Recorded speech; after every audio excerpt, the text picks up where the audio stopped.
Hello बच्चों, नमस्कार। आज की हम इस क्लास में रैखिक प्रोग्रामन की एक्सरसाइज 15.1 को हल करने जा रहे हैं। पिछली क्लास में जो पहला वीडियो था, पहला इस लीनियर प्रोग्रामिंग का, उसमें हमने इसके थोड़ी बात को पढ़ा था कि कैसे हम उस समस्या को या रैखिक प्रोग्रामन को हल करते हैं। आज हम एक्सरसाइज 15.1 का जो पहला क्वेश्चन है वो ले रहे हैं। देखो, पहला क्वेश्चन क्या है हमारे पास। फर्स्ट क्वेश्चन में हमें कहा गया है कि निम्न अवरोधों के अंतर्गत z हमारे पास उद्देश्य फलन है, वह इक्वल है -3x + 4y का न्यूनतमीकरण कीजिए। ये हमें कहा गया है और हमारे पास नीचे अवरोध दे रखे हैं उन अवरोधों के अंतर्गत। तो देखो, सबसे पहले जो गिवन है वो लिखते हैं कि दिया गया में सबसे पहले दे रखा उद्देश्य फलन, और उद्देश्य फलन में z इक्वल टू हमारे पास यहां से गिवन है हमें -3x + 4y, और व्यवरोध वो गिवन है हमारे पास यहां से। व्यवरोध में देखें तो गिवन है x + 2y और <= 8, और दूसरा जो व्यवरोध है वह है 3x + 2y और <= 12, और कहा गया है x > 0 और y > 0। x > 0 और y > 0, इसका मतलब है कि हमें x का मान 0 या 0 से बड़ा लेना है, y का मान हमारे पास हमेशा 0 या 0 से बड़ा आना चाहिए। इसका मतलब जो भी हम सोल्व करेंगे वह प्रथम कोऑर्डिनेट, फर्स्ट कोऑर्डिनेट में या प्रथम चतुर्थांश में हम इसको हल करेंगे। तो देखो, सबसे पहले अवरोध दे रखे, व्यवरोध जो दे रखे हैं, तो उनमें सबसे पहले व्यवरोध को लिखता हूं। मैं कहता हूं कि चूंकि असमीका, सबसे पहले असमीका कौन सी है कि x + 2y > 8 को समीका रूप में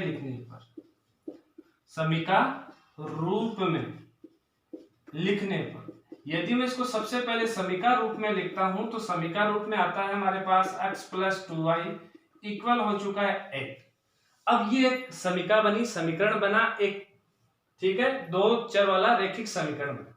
तो हम इस दो चर वाले रैखिक समीकरण का आलेख खींचते हैं। तो आलेख के लिए हमें इसकी टेबल की आवश्यकता है, तो मैं इसकी एक टेबल बना लेता हूं यहां से, ठीक है। तो यहां से हमारे पास ये x है और ये हमारे पास y है। सबसे पहले कहता हूं कि x का मान यदि 0 होता है तो y का मान मेरे पास 4 आता है, और y का मान यदि 0 है तो x का मान मेरे पास यहां से 8 आता है। तो ये तो होगी टेबल की बात। अब हम बात करेंगे कि इसका हल क्षेत्र किसकी ओर होगा। तो मैं कहूंगा कि चूंकि असमीका, यदि असमीका देखें तो असमीका मेरे पास यहां से क्या थी, देखो x + 2y > क्या थी 8। हम कहेंगे कि जब x = 0 और या वह y = 0 हो, तो यदि x और y का मान 0 के बराबर आता है, तब यहां यदि हम लिखते हैं तो 0 + 2 × 0 <= 8 और 0 > 8। क्या ये कथन सत्य है या असत्य है? हम देख पा रहे हैं कि 0 का मान 8 से कम होता है, तो हम कहेंगे कि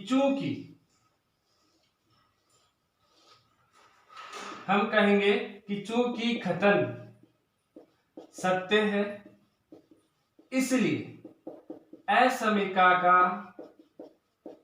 हल क्षेत्र किसकी ओर होगा?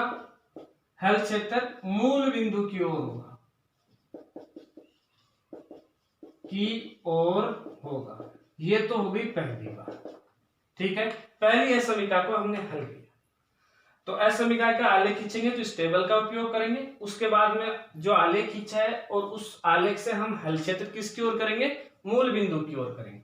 दूसरी असमीका है, हम कहेंगे कि चूंकि असमीका 3x + 2y > 12 को समीका रूप में लिखने पर, यदि हम इसको समीका रूप में लिखते हैं तो समीका रूप में आता है हमारे पास 3x + 2y > 12। यदि हम इसकी टेबल बनाते हैं यहाँ से, तो देखो यदि हम इसकी टेबल का निर्माण करते हैं तो टेबल के निर्माण में हमारे पास यहाँ से आया कि x और y, x की वैल्यू यदि 0 होती है तो y का मान हमारे पास 6 आता है, और यदि y का मान 0 है तो x का मान मेरे पास यहाँ से 4। अब हम इसका देखेंगे हल क्षेत्र।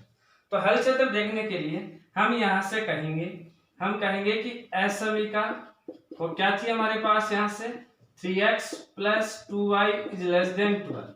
हम कहेंगे कि जब x बराबर 0 व y बराबर 0 हो, यदि ये दोनों डाटा 0 आते हैं तो यहाँ से आता है 3 × 0 + 2 × 0 = 12।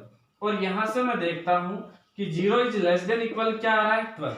अब ये बताओ कि ये जो कथन स्टेटमेंट है वो सत्य है या असत्य है, ट्रू है। तो हम कहेंगे कि चूंकि कथन सत्य है इसलिए असमीका का हल क्षेत्र किसकी ओर होगा, मूल बिंदु की ओर होगा, बिंदु की ओर होगा। ठीक है, ये बात हुई इन दोनों असमीकाओं को हल करने की। अब आप देख रहे हो ये भी असमीका है, बट इनका मतलब ये है कि x का मान 0 या 0 से बड़ा होना चाहिए, y का मान 0 या 0 से बड़ा होना चाहिए। इसका मतलब है कि हमें जो हल क्षेत्र उभयनिष्ठ सुसंगत हल क्षेत्र जो ज्ञात करते हैं, उभयनिष्ठ क्षेत्र जो ज्ञात करते हैं, वह केवल और केवल प्रथम कोऑर्डिनेट में होना चाहिए, पहला चतुर्थांश में होना चाहिए। तो देखो अब हम इसका आलेख खींचते हैं। तो देखो आलेख खींचते हैं, तो मैं यहाँ आलेख खींच रहा हूँ। एक बार z बराबर जो उद्देश्य फलन है वो हम इधर लिखते हैं। तो z बराबर आ गया -3x + 4y। ठीक है, तो यहां से मैं एक बार मिटा रहा हूं, आपको अपन को ये इन दो टेबल की आवश्यकता है। तो देखो अब यहां से भी इसका आलेख बनाता हूं। यदि इसका आलेख बनाता हूं तो देखो ये हो x और ये हो चुका है हमारे पास y x। अब निर्देशित करते हैं तो यहां से हमारे पास 1, फिर 2, ये 0 है, ये 3, ये 4, 5, 6, 7, 8 और 9। और यहां से देखें तो 1, 2, 3, 4, 5, 6, 7, 8 और 9। ठीक है, सबसे पहले हम इस समीकरण को आलेखित करते हैं। यहां से x की वैल्यू 0, y की वैल्यू 4, हमारे पास आया ये पॉइंट। यहां से देखें तो x की वैल्यू 8 और y की वैल्यू 0, तो हमारे पास आया ये पॉइंट। इन दोनों पॉइंटों को मिलाते हुए हम क्या खींचेंगे, एक रेखा खींचते हैं। तो ये रेखा खींचती, ठीक है। अब ये हुई रेखा की बात, आलेख खींचा। अब इसका हल क्षेत्र हमें पता है किसकी तरफ है, मूल बिंदु की तरफ। तो मैं इसका हल क्षेत्र मूल बिंदु की तरफ कर देता हूं ऐसे एरो की सहायता से। ठीक है, हो गया। अब दूसरी बात है हमारे पास, दूसरी जो असमीका थी उसको आलेखित करते हैं। तो यहां से x की वैल्यू 0, y की वैल्यू 6, तो हमारे पास ये वाला पॉइंट है। दूसरा यहां से x की वैल्यू 4 और y की वैल्यू 0, तो हमारे पास ये पॉइंट है। इन दोनों को मिलाते हुए हम एक बार रेखा खींचते हैं। तो रेखा खींची तो हमारे पास ये रेखा है। यदि हम इस रेखा का भी हल क्षेत्र देखें, इस असमीका का हल क्षेत्र देखें, तो ये भी किसकी तरफ है, मूल बिंदु की ओर है। तो मूल बिंदु की ओर है तो हम इसका भी हल क्षेत्र बनाते हैं। तो हमारे पास ये एक हल क्षेत्र आ रहा है। ठीक है, अब हम देखेंगे कि इन दोनों का उभयनिष्ठ और केवल कहां देखेंगे, प्रथम चतुर्थांश में। तो इन दोनों असमीकाओं का जो उभयनिष्ठ क्षेत्र आ रहा है वह क्षेत्र आ रहा है यहां से लेके, मैं इसको डार्क लाइन कर रहा हूं और इस क्षेत्र को भी मैं डार्क करूंगा। तो देखो ये यहां से हम इस क्षेत्र को ऐसे डार्क करते हैं तो हम देख पा रहे हैं कि हमारे पास ये जो क्षेत्र है, ये क्षेत्र इनका उभयनिष्ठ क्षेत्र है। और कैसा है, हम देख रहे हैं कि ये क्षेत्र चारों ओर से घिरा हुआ क्षेत्र है। तो हम इसलिए इसको ऐसे भी कह सकते हैं कि ये एक परिबद्ध क्षेत्र है। और परिबद्ध क्षेत्र है तो हम इसको ऐसे भी कहेंगे कि सुसंगत हल क्षेत्र। ये इसका आ गया सुसंगत हल क्षेत्र आ चुका। ठीक है, इन दोनों असमीकाओं की सहायता से। अब हम यहां से इनको बिंदु डिनोट करते हैं। मान लेते हैं ये बिंदु A है, ये बिंदु मेरे पास B है और ये बिंदु मेरे पास यहां से कोणीय बिंदु क्या है, C। ये जो है कोणीय बिंदु सी के निर्देशांक है 0 4, बी के अभी है नहीं हमारे पास, और बिंदु जो ए है इसके जो निर्देशांक है वह है हमारे पास यहाँ से 4 और 0। तो हमारे पास 3 कोणीय बिंदु आए, एक आया ए, एक आया बी, एक आया सी, एक आया मूल बिंदु ओ। ठीक है, मूल बिंदु ओ को भी शामिल कर लो, कोई प्रॉब्लम नहीं। ठीक है, तो अब हमें यहां से स्तंभ की गणना करनी है। अब स्तंभ की गणना से पहले देख रहे हैं कि हमारे पास बिंदु बी के निर्देशांक में यदि हम इसको ग्राफ पेपर में ड्रॉ करते हैं, ग्राफ पेपर में आलेखित करते हैं, तो हमारे पास ग्राफ पेपर में ये बिंदु ग्राफ की सहायता से हम ज्ञात कर सकते हैं।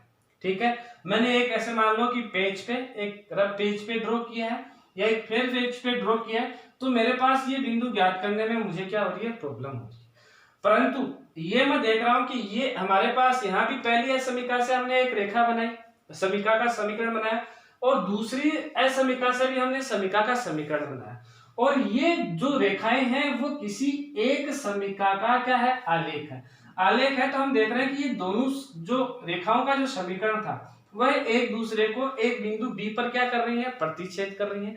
तो हम ये प्रतिच्छेदन बिंदु भी ज्ञात कर सकते हैं। कैसे? उन दोनों असमीकाओं को हल करते हुए। यदि मैं आइडियल ऐसे रूप में लूं तो मैं देख रहा हूं कि ये हमारे पास बिंदु आ रहे हैं 2 और 3 आ रहे हैं। कौन से बिंदु आ रहे हैं? 2 और हमारे पास आ रहा है 3 आ रहा है। ठीक है, तो बिंदु बी के निर्देशांक हो चुके हैं। तो अब हमारे पास कोणीय जो बिंदु है उन सबके निर्देशांक आ चुके हैं। तो अब हम स्तंभ की गणना करते हैं। तो यहां से मैं इस बात को मिटा रहा हूं।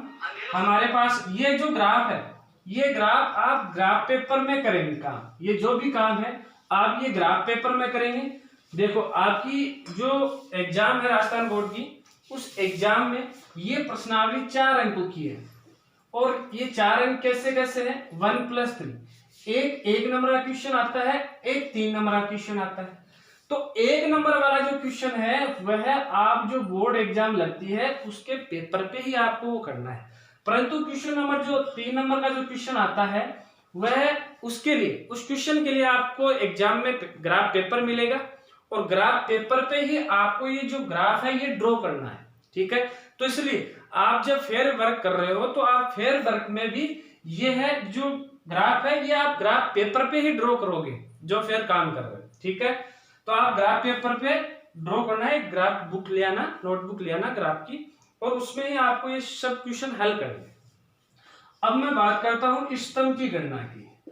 तो स्तंभ की गणना मतलब हमें कैलकुलेशन करना है अधिकतम और न्यूनतम के लिए। तो यहां से मैं देख रहा हूं कि हमारे पास हमें एक टेबल बनानी होती है, और टेबल में सबसे पहले ऊपर की तरफ हम लिखते हैं, टेबल को 2 भागों में डिवाइड करते हैं। यहां तो हमारे पास आते हैं कोणीय बिंदु, ठीक है, और यहां से हमारे पास आता है उद्देश्य फलन, और इस उद्देश्य फलन को मैं लिख देता हूं z बराबर है -3x + 4y, इसीलिए मैंने इसको कॉर्नर में लिखा था। अब इसको मैं मिटा देता हूं। सबसे पहले हमारे पास बिंदु आया मूल बिंदु O जिसके निर्देशांक है 0 0। दूसरा बिंदु आया A जिसके निर्देशांक है हमारे पास यहाँ से 4 0। तीसरा बिंदु आया हमारे पास कोणीय बिंदु आया B और उसके निर्देशांक है 2 और 3। और चौथा जो हमारे पास बिंदु आया हुआ है C और उसके निर्देशांक है ये जो वाला बिंदु, एक यह है। हमें केवल और केवल इस परिबद्ध सुसंगत जो क्षेत्र है उसी के कोणीय बिंदु लेने। ठीक है, तो यहां से इसके निर्देशांक आ रहे हैं 0 और 4। अब इनका मान मैं यहां रखता हूं, तो यहां से हमारे पास मान आता है 0। यदि यहां रखा तो आया हमारे पास -12, यहां से -6 प्लस, तो यहां से आया प्लस का 6, और यहां से देखूं तो मेरे पास आया 16। ठीक है, अब मैं यहां से ये देखना है कि हमें पूछा क्या गया था। हमें ये पूछा गया था कि निम्न अवरोधों के अंतर्गत जो z उद्देश्य फलन है उसका न्यूनतमीकरण करना है। तो हम कहेंगे कि अतः न्यूनतम मान किस पे आ रहा है, इस पे आ रहा है, तो हम कहेंगे कि अतः कोणीय बिंदु, कौन सा कोणीय बिंदु आया बताओ जरा, A वाला, और निर्देशांक क्या है 4 0 पर न्यूनतम मान -16 है। इसी के साथ ये क्वेश्चन क्या हो चुका है, हल हो चुका है। आप इसको ग्राफ नोटबुक है, आप जो भी है 20-30 रुपए की जितनी भी आती है आप वो लाना है आपको, और उसी में ये क्वेश्चन हल कर दें। ठीक है, तो पहला क्वेश्चन हो चुका है। दूसरे क्वेश्चन की तरफ हम बढ़ते हैं। तो देखो क्वेश्चन नंबर 2।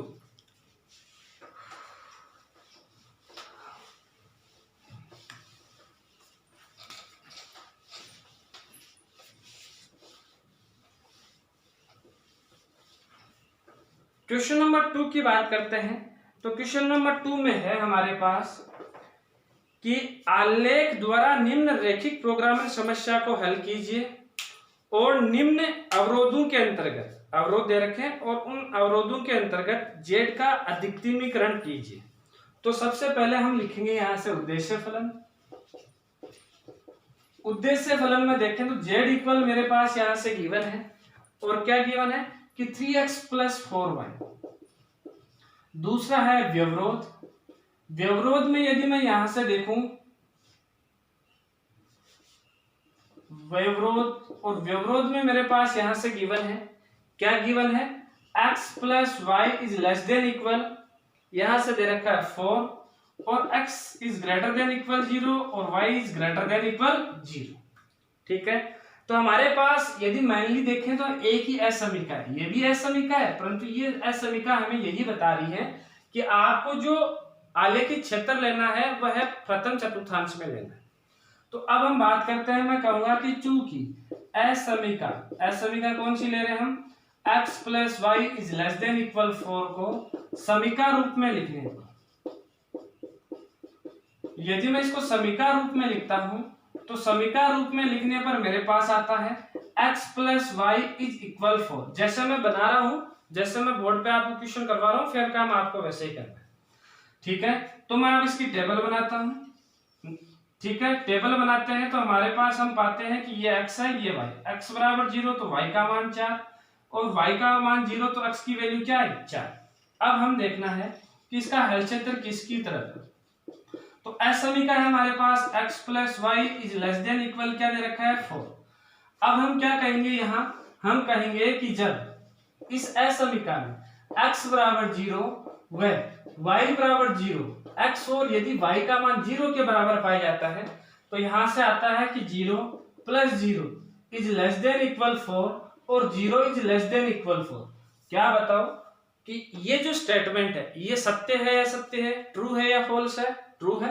तो हम कहेंगे कि इसलिए असमीका का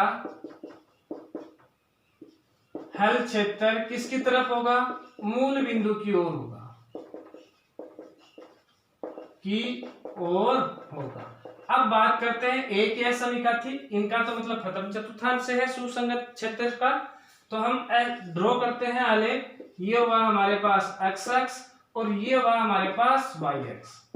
ये हो चुका है हमारे पास मूल बिंदु। अब देखते हैं यहाँ 1, यहाँ 2, यहाँ 3, यहाँ 4, यहाँ 5, यहाँ 1, 2, 3, 4 और 5। पहला बिंदु आ रहा है हमारे पास 0, 4 जो कि ये बिंदु है। दूसरा बिंदु आ रहा है हमारे पास 4, 0 जो कि ये बिंदु है। ठीक है, इन दोनों को मिलाते हुए हम एक रेखा खींचते हैं। तो ये रेखा है किसकी, इस समीका की, जो हमने समीका लिखी। अब इसका हल क्षेत्र किसकी तरफ है, समीका का मूल बिंदु की ओर है। तो मूल बिंदु की ओर करते हैं तो हल क्षेत्र हमारे पास ये आता है, परंतु लेना कौन सा है हमें, x का मान 0 से बड़ा और y का मान 0 से बड़ा। तो ये जो मैं डार्क एरिया कर रहा हूं यही एरिया इसका क्या है, सुसंगत हल क्षेत्र है। ठीक है, ये जो डार्क एरिया कर रहा हूं, ठीक है। यहां से यदि हम कोणीय बिंदु देखें तो एक तो 0 आ चुका है, एक a आ गया, एक हमारे पास क्या आ गया है, b आ चुका है। अब हमें केवल और केवल इसके किसकी गणना करनी है, इष्टतम की गणना करनी है और अधिकतमीकरण के लिए पूछा है। तो यहां से यदि हम इसके इष्टतम की गणना करें तो इष्टतम की गणना करते हैं तो हम कहेंगे इष्टतम की गणना। यदि हम इष्टतम की गणना करते हैं तो हम वही टेबल बनाते हैं और वो टेबल बनाते हैं तो यहां तो हम लिख देंगे क्या, कोणीय बिंदु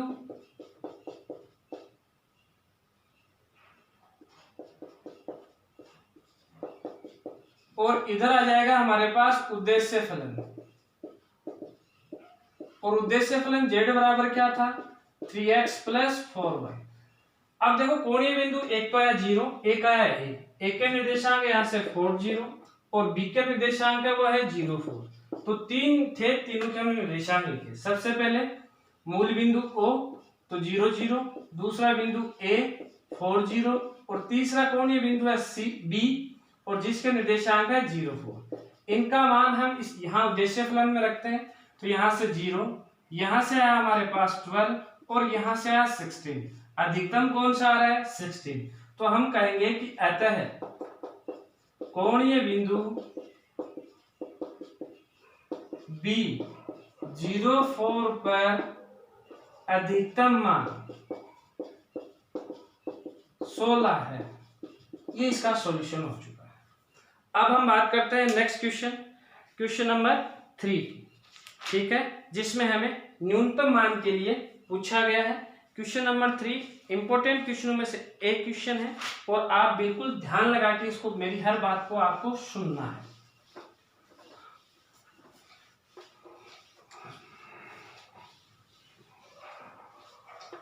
तो हम क्वेश्चन नंबर 3 की तरफ चलते हैं।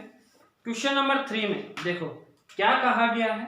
हमें कहा गया है कि आलेखीय विधि द्वारा उद्देश्य फलन z बराबर -50x + 20y का न्यूनतम मान ज्ञात कीजिए और निम्नलिखित अवरोधों के अंतर्गत ज्ञात कीजिए। ये हमें कहा गया है, ठीक है। तो देखो जैसा दे रखा है उद्देश्य फलन वैसा हम लिखते हैं। उद्देश्य फलन और उद्देश्य फलन z इक्वल टू हमारे पास यहां से गिवन है -50x + 20y। उसके बाद में हम बात करते हैं व्यवरोध की।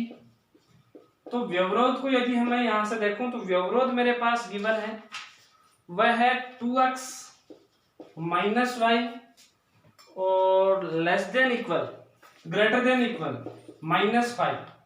दूसरा जो व्यवरोध है वह है हमारे पास यहां से 3x + y is greater than equal है 3 के। तीसरा व्यवरोध है कि 2x - 3y वह है लेस देन इक्वल है 12 के।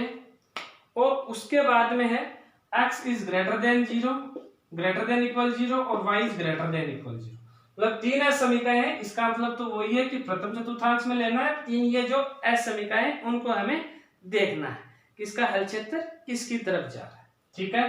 तो आओ बच्चों हम इसको हल करते हैं। सबसे पहला मैं कहूंगा कि चूंकि असमीका कौन सी ली मैंने 2x - y is greater than equal -5 को समीका रूप में लिखने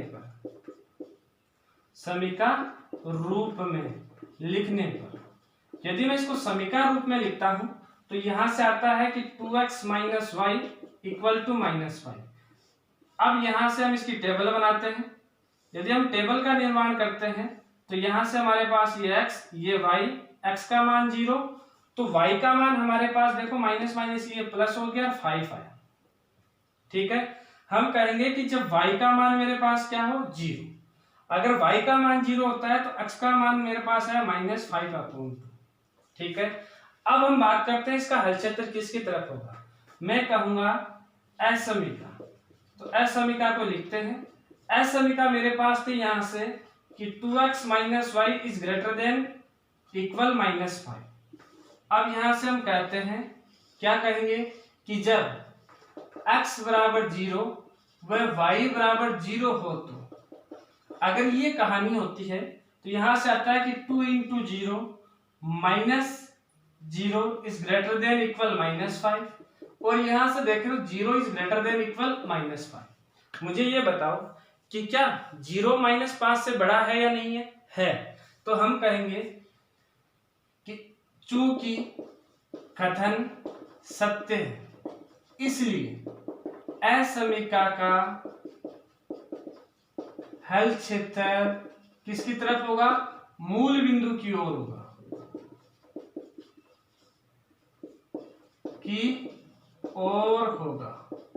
हो गई कहानी पहली। अब हम दूसरे की बात करते हैं, दूसरी असमीका लिखते हैं। तो दूसरी असमीका में हम कहेंगे कि चूंकि असमीका कौन सी असमीका यहां से दूसरी कि 3x + y is greater than equal 3 को समीका रूप में लिखने पर यदि हम इसको समीका रूप में लिखते हैं तो यहां से आता है कि 3x + y इक्वल टू 3। वही हम टेबल का निर्माण करते हैं इस समीका को आलेखित करने के लिए ग्राफ पे, तो यहाँ से आया x और यहाँ से आई वैल्यू y। यहाँ से सबसे पहले कहेंगे x का मान 0 हो तो y की वैल्यू 3 आती है, और y का मान यदि 0 हो तो x की वैल्यू आती है 1। अब हम इसका हल क्षेत्र देखते हैं, तो हम कहेंगे असमीका। असमीका कौन सी थी बताओ जरा, या हम ऐसा भी कह सकते हैं कि असमीका में जब x बराबर 0 व y बराबर 0 हो, तो अगर इस असमीका में x बराबर 0 y बराबर 0 हो तो ये बन गई 3 into 0 plus 0 is greater than equal 3 और 0 इज ग्रेटर देन इक्वल 3। अब बताओ कि ये कथन सत्य है या असत्य? असत्य है।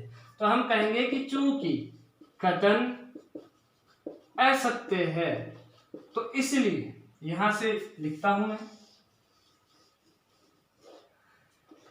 इसलिए असमीका का हल क्षेत्र किसकी तरफ होगा? असमीका का हल क्षेत्र, कथन असत्य है तो इसलिए असमीका का हल क्षेत्र मूल बिंदु के विपरीत दिशा में, मूल बिंदु के विपरीत दिशा में होगा। हो गई बात, ये किसकी हुई? दूसरी असमीका की। अब हम बात करते हैं तीसरी की, वही कहानी लिखते हैं। हम कहेंगे कि चूंकि असमीका, कौन सी असमीका है? 2x minus 3y is less than equal 12 को समीका रूप में लिखने पर, यदि मैं इसको समीका रूप में लिखता हूं तो क्या आता है यहां से कि 2x minus 3y equal to 12। अब इसके हम एक टेबल का निर्माण करते हैं आलेख खींचने के लिए। यहां से देखें तो x की वैल्यू 0 तो y की वैल्यू हमारे पास आ रही है -4, और y की वैल्यू यदि हम 0 करते हैं तो x की वैल्यू हमारे पास यहां से आ रही है 6। अब हम कहते हैं कि असमीका में जब x बराबर 0 व y बराबर 0 हो, तो अगर ये देखते हैं तो यहां से आता है 2 into 0 minus 3 into 0 is less than 12, और यहां से देखें तो 0 इज लेस देन 12। मुझे बताओ कि क्या ये कथन सत्य है या असत्य? कथन सत्य है। तो हम कहेंगे चूंकि कथन सत्य है इसलिए असमीका का हल क्षेत्र किसकी तरफ होगा? मूल बिंदु की ओर होगा। ठीक है बच्चों, अब हम इसका एक ग्राफ ड्रॉ करते हैं। तो ये तो बात हुई तीनों असमीकाओं की, हमने बात कर ली है, इसका मतलब मैंने बता ही दिया है। अब हम ग्राफ ड्रॉ करते हैं। तो ग्राफ ड्रॉ में देखो, तो इसके लिए मैं इनको पहले मिटा रहा हूं। इस बात को उद्देश्य फलन हमें पता है, वो ध्यान रखने की जरूरत है। ठीक है, इनकी टेबल की भी आवश्यकता रहेगी। तो देखो, अब यहां से देखते हैं, तो यहां से अच्छा इसका हमारे पास कथन 0 इज ग्रेटर देन, ठीक है, मूल बिंदु की ओर। तो यहां से हम इसका ग्राफ ड्रॉ करते हैं। तो देखो, ये हुआ हमारे पास x और ये हुआ हमारे पास yx और ये हुआ हमारे पास z माइनस xx और ये हुआ हमारे पास यहां से माइनस yx। ये हो चुका है मूल बिंदु को, यहां से वैल्यू 1 2 3 4 5 6 7 8। यहां से देखें तो 1 2 3 4 5 6 7। इधर करें तो ये तो 0 मूल बिंदु है, यहां से -1 -2 और इसको ऊपर लिखता हूं -xx को, तो यहां से आ जाएगा -3 और -4। इधर yx में देखें तो इधर हमारे पास यहाँ से -1 -2 -3 और -4। अब सबसे पहले टेबल का निर्माण करते हैं। तो यहाँ x बराबर 0 y की वैल्यू 5, कौन सी आया? ये पॉइंट आया। दूसरा x की वैल्यू -5/2, -5/2 का मतलब है 2.5 और 2.5 कहाँ आएगा? -2 और -3 के बीच में, तो ये पॉइंट आया। इनको मिलाते हुए हम क्या खींचते हैं? एक रेखा खींचते हैं, जैसे मैंने ये रेखा खींची। ठीक है, ये इस असमीका की थी पहली। अब इसका हल क्षेत्र मैंने यहाँ लिखा था, आप एक बार पुनः वीडियो पीछे चला के देख सकते हो कि इसका हल क्षेत्र यहाँ से आना 0 इज ग्रेटर देन इक्वल -5 और इसका मतलब था ये कथन कैसा है, सत्य है। तो इसका हल क्षेत्र किसकी तरफ हो रहा था, मूल बिंदु की ओर। तो इस रेखा से देखें मूल बिंदु किधर है, इधर, तो मूल बिंदु की ओर करते हैं तो हमारे पास ये जो क्षेत्र आ रहा है वह इस रेखा का हल क्षेत्र है। ठीक है, दूसरे के लिए देखें तो x का मान 0, y का मान 3, तो ये हमारे पास है ये वाला पॉइंट, और x की वैल्यू 1 और y का मान 0, तो यहां से आया ये वाला। इन दोनों को मिलाते हुए हम एक रेखा खींचते हैं, आगे खींचते हैं, तो हमारे पास ये रेखा है।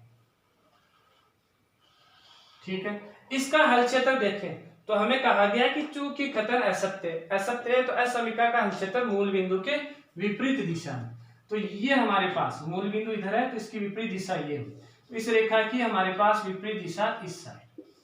ठीक है, अब तीसरी असमिका में चलते हैं।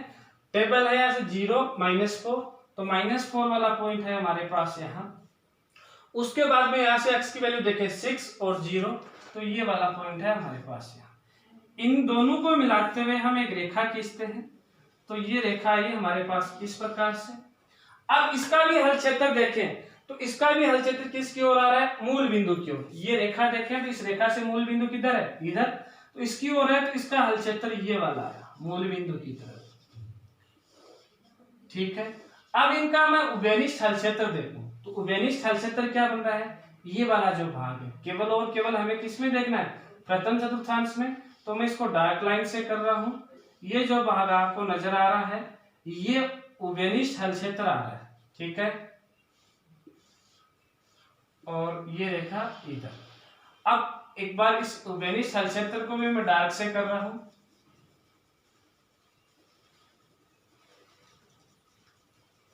ठीक है, ये जो भाग आ रहा है ये आ रहा है हमारे पास उभयनिष्ठ हल क्षेत्र। ठीक है, इस तरफ जा रहा है। अब देखो हम इसको कह सकते हैं कि सुसंगत हल क्षेत्र, संगत हल क्षेत्र। परंतु इस सुसंगत हल क्षेत्र को यदि मैं यहां से देखूं तो मैं ये देख पा रहा हूं कि क्या ये परिबद्ध है, चारों ओर से घिरा हुआ है, नहीं। इसका मतलब ये किसकी तरफ जा रहा है, इधर अनंत की तरफ जा रहा है। यदि ये अनंत की तरफ जा रहा है तो इसका मतलब क्या हुआ कि हम इसका कभी भी अधिकतम मान ज्ञात नहीं कर सकते। यदि मुझे क्वेश्चन में अधिकतम पूछा है तो मैं डायरेक्ट इसको यहां से ऐसा कह सकता हूं कि अधिकतम, चूंकि क्षेत्र अपरिबद्ध है और अपरिबद्ध है तो इसका मैं अधिकतम मान ज्ञात नहीं कर सकता। पहली कंडीशन, मैंने परिबद्ध और अपरिबद्ध दोनों टाइप बताए थे, मैंने ये कहा था अपरिबद्ध की बात आगे करेंगे। तो ये देखो यहाँ से हमारे पास क्वेश्चन आया, इसमें मैं अपरिबद्ध देख रहा हूँ। अब देखो इस एरिया को मैं हटा देता हूँ ताकि आपकी ये लाइनिंग वाला कंफ्यूजन है ये नहीं रहे थोड़ा। ठीक है, जो हमारे पास क्षेत्र है केवल और केवल आप उसी क्षेत्र को देख पाए।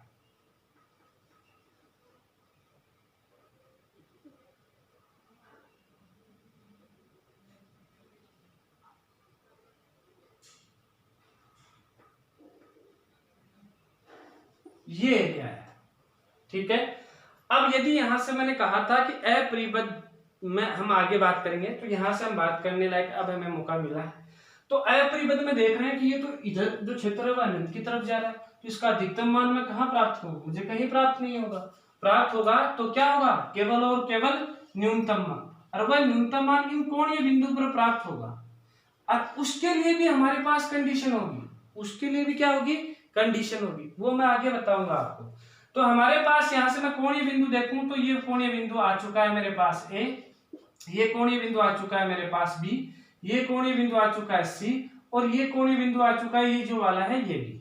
ए के निर्देशांक देखें तो ए के निर्देशांक आए हैं मेरे पास, यहाँ लिखता हूं मैं इसको, ए के निर्देशांक आया मेरे पास 6 0, यहाँ से बी के निर्देशांक देखें तो वह आया 1 0, सी के निर्देशांक देखें तो वह आया हमारे पास, यहाँ से सी को लिखता हूं, ये जो पॉइंट है ये इसके निर्देशांक है 0 3, और जो डी है उसके जो निर्देशांक है वह आया हमारे पास 5 0 5।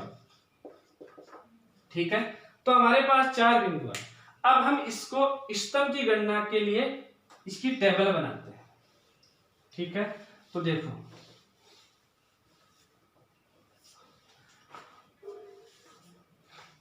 तो यदि हम इसकी टेबल बनाते हैं तो टेबल में देखो हमारे पास क्या है, तो हम यहां से लिखेंगे इष्टतम की गणना।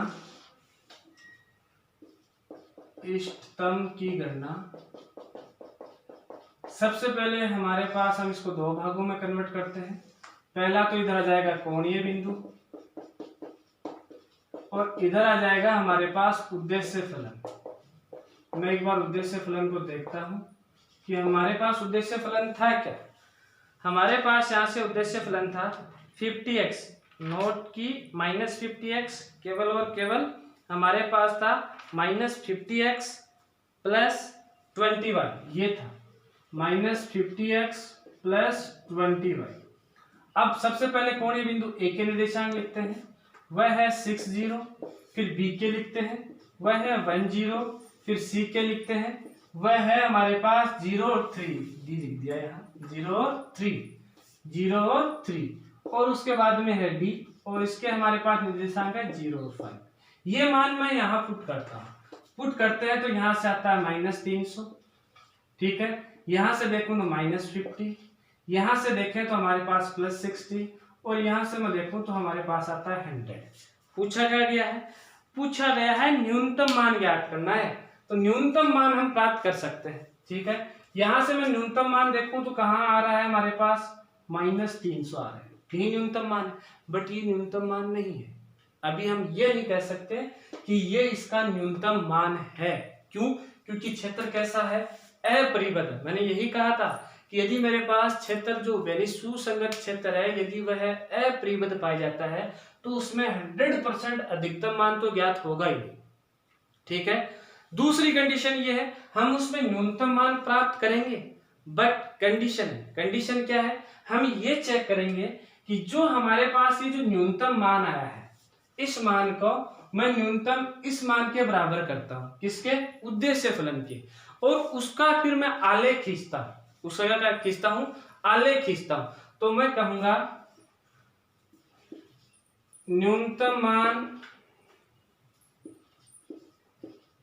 -300 हो भी सकता है और नहीं भी। इसलिए अब हम इसका समीकरण, उद्देश्य फलन क्या था? -50x प्लस क्या आया? 20y। ये मान कैसा है? न्यूनतम से मतलब क्या हुआ? Less than. तो ये हमने इसको लेस देन किया, और लेस देन में हमने क्या किया? यहां से -300।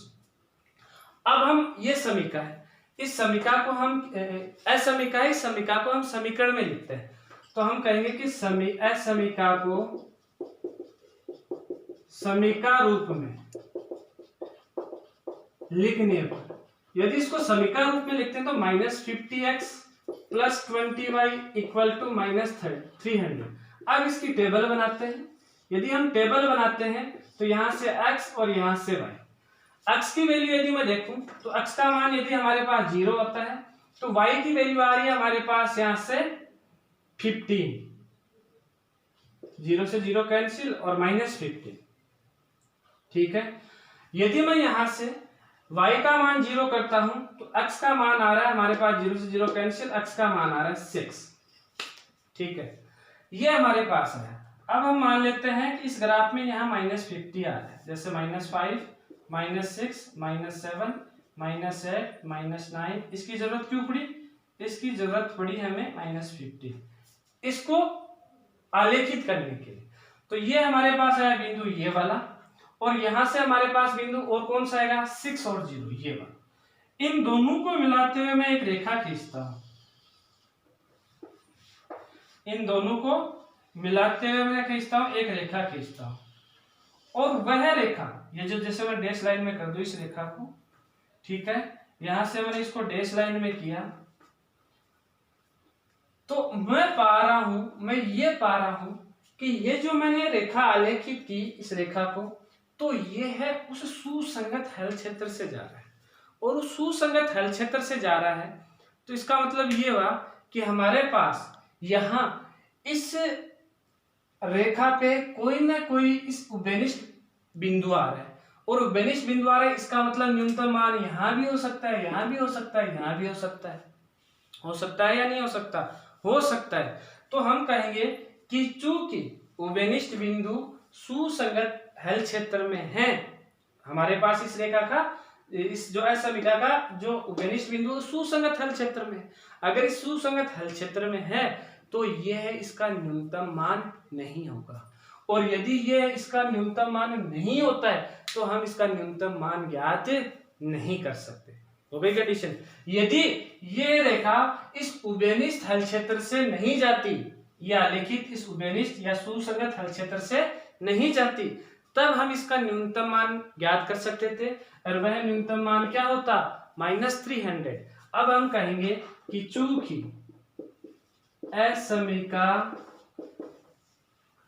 का, या मैं इससे आगे की बात इधर लिखता हूं और कहता हूं, चूंकि असमिका का उभयनिष्ठ बिंदु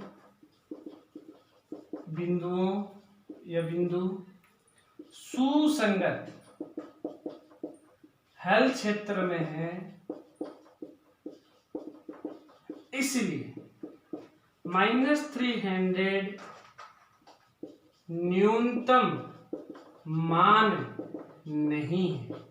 और ये नहीं है तो हम कहेंगे कि इसलिए हम इसका न्यूनतम मान ज्ञात नहीं कर सकते हैं।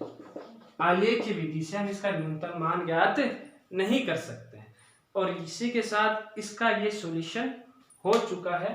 तो इसका किसका, जेड का, इसका किसका, जेड का न्यूनतम मान ज्ञात नहीं कर सकते हैं। जेड कौन था, उद्देश्य फलन था। बच्चों क्वेश्चन बड़े हैं, बड़े सावधानी पूर्वक आप इन क्वेश्चनों को हल करना है। आपको केवल ग्राफ नोटबुक में ही इन क्वेश्चनों को हल करना है। यदि किसी के प्रॉब्लम आती है तो जरूर मेरे YouTube चैनल के जो कमेंट बॉक्स है उस कमेंट बॉक्स में मुझे करके बताएं, और मेरे चैनल को आप सब्सक्राइब कीजिए, शेयर कीजिए अपने दोस्तों के पास ज़्यादा से ज़्यादा। धन्यवाद।